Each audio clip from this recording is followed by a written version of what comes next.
Have you ever pondered who truly holds authority over your life?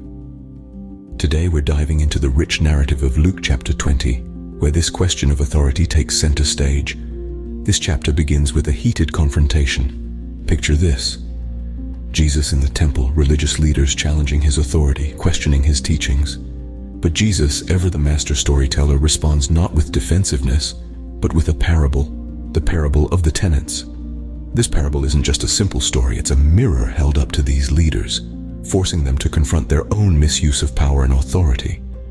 It's also a powerful reminder for us all that authority ultimately belongs to God, not to any earthly institution or individual.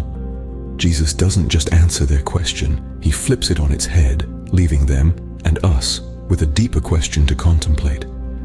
Jesus, in his wisdom, left them with a question to ponder, challenging their understanding of authority. What if someone told you that life doesn't end with death? This is the question that echoes through the second part of Luke chapter 20. Here, we find the Sadducees, a group of Jews who didn't believe in resurrection, challenging Jesus with a hypothetical scenario about a woman who married 7 brothers. Their aim? To make the concept of resurrection seem absurd. But Jesus, with his divine wisdom and understanding, counters their skepticism. He points out that life after death is not a mere continuation of our earthly existence.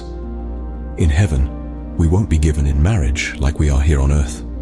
It's a different existence, a spiritual one. Jesus further emphasizes the reality of resurrection by referring to Moses' encounter at the burning bush. He reminds them that God referred to himself as the God of Abraham, Isaac, and Jacob, patriarchs who were long deceased at that time. Jesus, with divine insight, affirms that God is not a God of the dead, but of the living. Have you ever wondered about the lineage of the Messiah?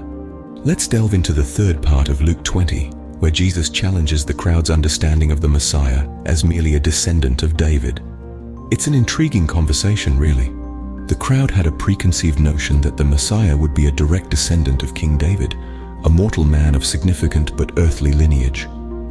However, Jesus takes this opportunity to challenge that notion, bringing into focus the divine nature of the Messiah. He refers to Psalm 110, a scripture they all knew well, where David himself calls the Messiah, "My Lord." Now, why would David refer to his descendant as his Lord unless there was more to this Messiah than mere mortal lineage? Jesus, in his eloquent and mind-opening way, reframes their understanding. He shows them and us that the Messiah is not just David's son, but his Lord. This revelation illuminates the divine nature of the Messiah, pushing boundaries of understanding and faith. What if the people you respected were not as righteous as they seemed? A chilling thought, isn't it? And yet, this is exactly what Jesus warns us about in the concluding part of Luke chapter 20. He cautions us against the scribes, those who, despite their outward appearance of piety, were guilty of hypocrisy. If we rewind a bit, we see that this chapter presents us with a series of profound discussions. It begins with a question of authority, as Jesus is confronted by the chief priests and elders. Next, we delve into the reality of resurrection, a concept that confounded even the learned scholars of the time. Then we are led to ponder the divine nature of the Messiah, as Jesus himself becomes the subject of interrogation. However, the chapter's grand finale is a stark warning against the dangers of hypocrisy, reminding us that appearances can be deceiving. Jesus, with his teachings, challenges us to question our understanding, affirm our faith, and live authentically.